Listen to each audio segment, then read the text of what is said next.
Hi, this is Bernard Savage, and I want to talk to you about 21 Habits of a Profitable Trader.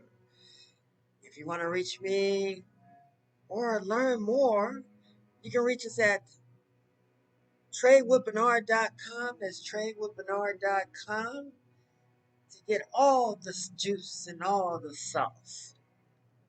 First, we've been through three other steps.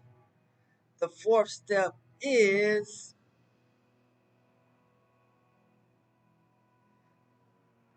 a profitable trader knows exactly where they are going to enter and exit a trade before they put in a trade, including the loss.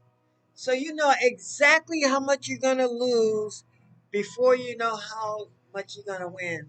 So if I'm going to, my max risk to reward, say if I want to go 1 to 2, then if I'm going to risk 10 pips to make 20 pips.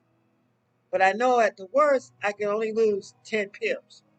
Or I'm going to risk 20 pips to make 80 pips.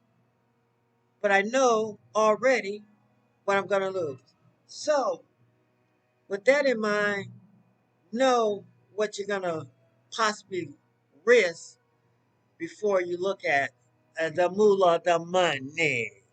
This is Bernard Hardnard in Cashville, Nashville, Tennessee. You can reach me at tradewithbernard.com. That is tradewithbernard.com. I'm the Savage, and we about to set the world on fire. I'm out and out. See you on the next video.